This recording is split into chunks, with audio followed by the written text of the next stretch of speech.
For the bottom of your shirt, you want to possibly add a little bit of a stabilizer in the hem here. This is the neckline. I've got this sort of upside down on my ironing board here, but I've taken a piece of, it's a fusible webbing, and it's got a paper backing on it. So see if I can get, so you can see that when that paper is peeled off, there's this webbing.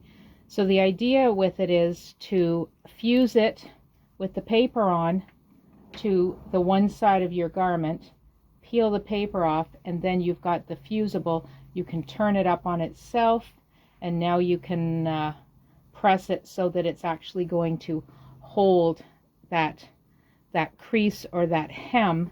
So when you take it to the ironing or to the sewing machine, it's a lot easier to sew. It's not going to stretch out or lose its shape at all. So you can see here I've actually got a few clips in this because the bottom edge of this little t-shirt has just a slight bit of a curve to it. So I'm taking the cut edges and laying them along the bottom edge of this little shirt. I'm going to make sure I get to the side seam here.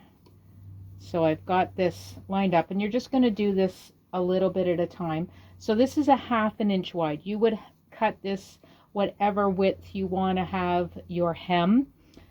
You could even just do just a narrow little piece of it, and then it would just fuse the very edge up or fuse along the crease line.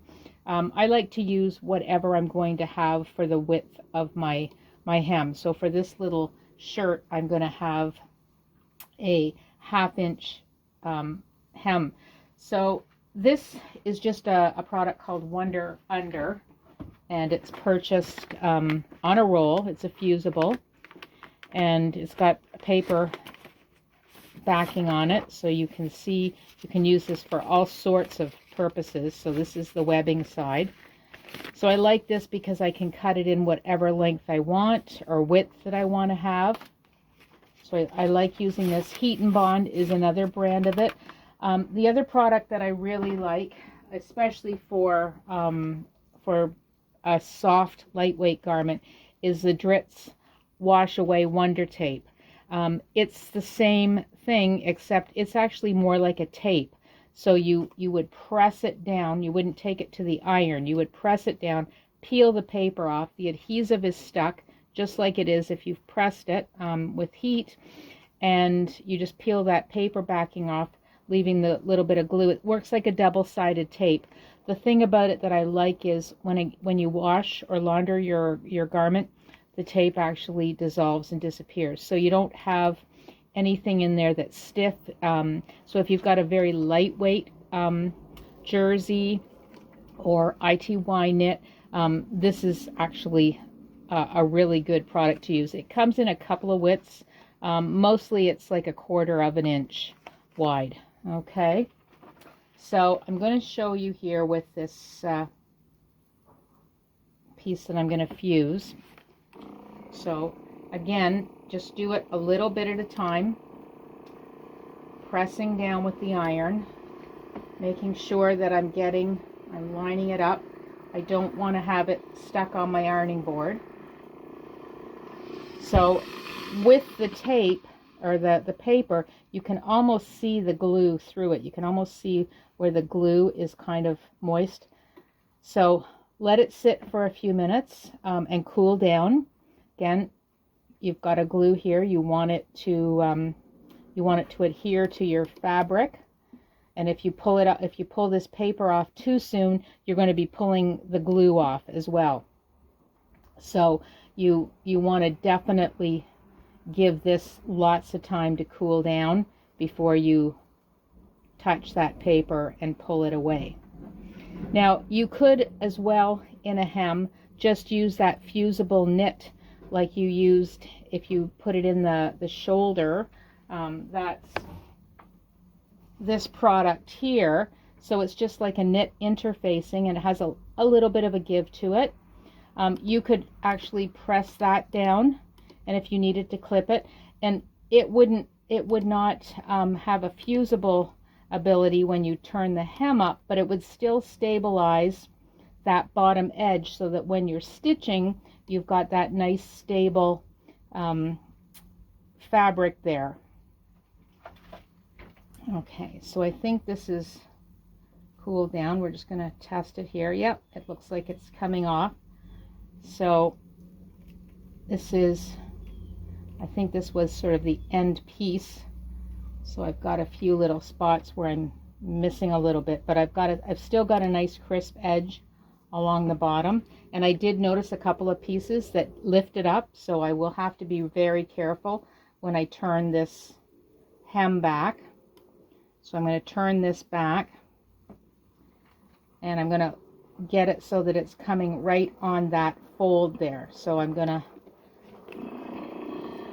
get the crease on there. And I'm just going to take my yarn up. I'm just going to do that one little spot for the moment so you can see that that these two edges are fused together. So they're not lifting up. There's a little bit of a curl there. So you wouldn't want to just do this and not do any type of stitching on it. But now you could do, if you wanted to do a decorative stitch or just a narrow little zigzag. This is great for using a twin needle on. So I've got my hem fused up here. So I'm just going to continue around and get the rest of this fused, and then I'm going to show you how to stitch this on the machine with a nice hem. So I've got my little hem on this tiny little half scale t-shirt all pressed up. So it's got the fusible webbing inside on the inside here on the hem.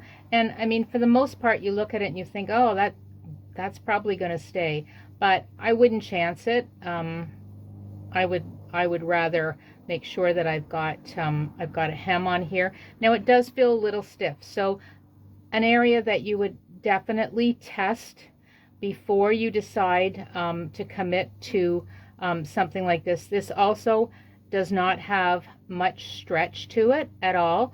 So many different products on the market. Some fusible webs actually have a good amount of stretch as opposed to others. This does have some stretch, but I know if I stretched it really well, all those little fibers would break, because what happens is they glue down, but they don't dissolve. So they can break when you pull them. That's why I like the washable ones a little bit better. So I've got my sewing machine set up. I'm actually going to set it up for a zigzag. So you can do whatever stitch you want. If you've gone through your machine and found some overlock stitches, maybe you found one that you like. Actually, let's try one that's more of a honeycomb here.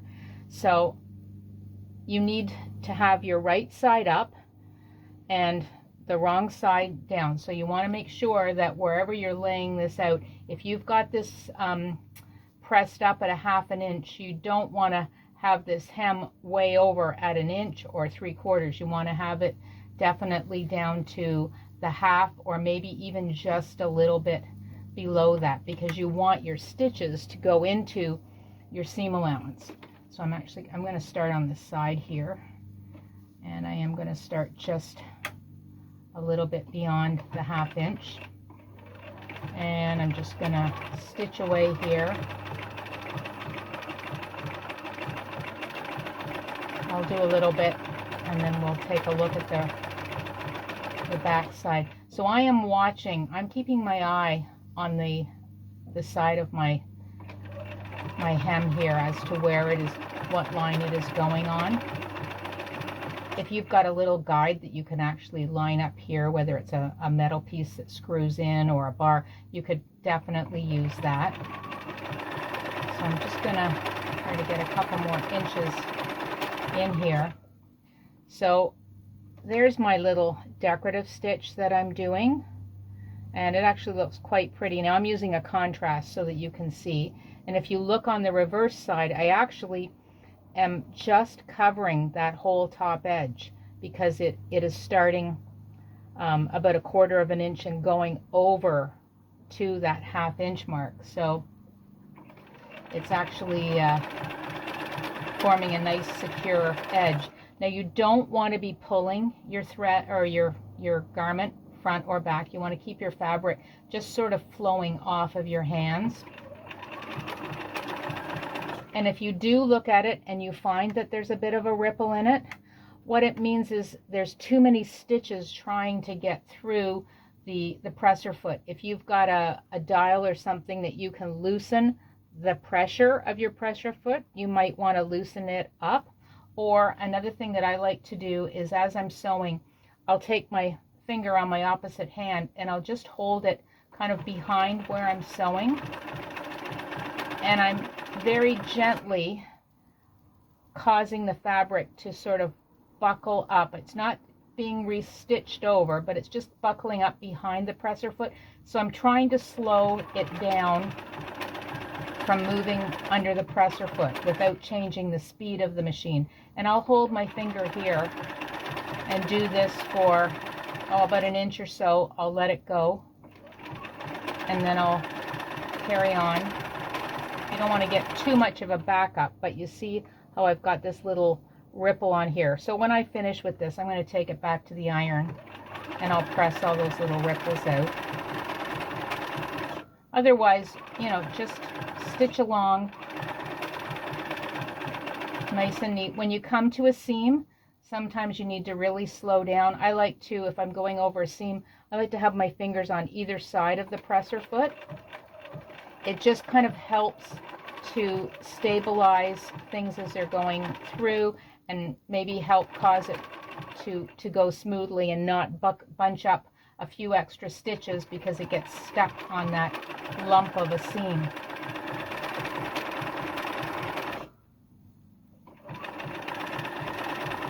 You want especially if you're doing a decorative stitch, and especially if it's in a different color, you want to make sure that all of your stitches are nice and even. I can see here that I have a few that are a little bit closer together than along the side there, so this definitely would be something I would practice a bit and before I actually committed to my actual garment. I like to test out every stitch that I'm going to do and make sure I like the look of it, make sure that I have my tension, I'm not going to get a bunch of skip stitches.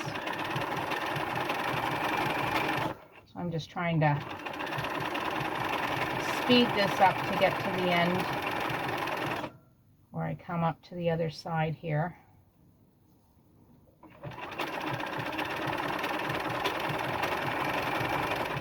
Now, like I say, this is a decorative stitch. I could have easily done a zigzag. I do want to have a bit of a stretch here because this area that I'm going around, this is the crosswise grain of the knit. So it's the stretchiest grain. And if I'm not careful, if I don't have enough of a stretch in my stitch, when I go to pull this over my head, my stitches could pop.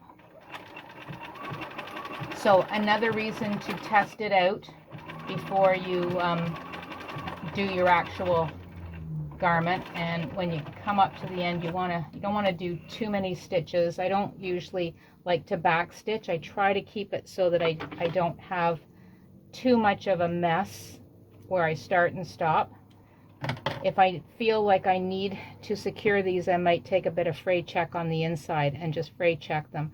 But there's my little hem on my shirt here, and you can see I've got some stretch to it, so it's not it's going to have a bit of a stretch and it's going to recover that little bit, but I still am going to take it to the iron and give it a press here because the adhesive underneath is I've stretched it out a little bit, so if I'm going to give it a little press and get my seam nice and flat again.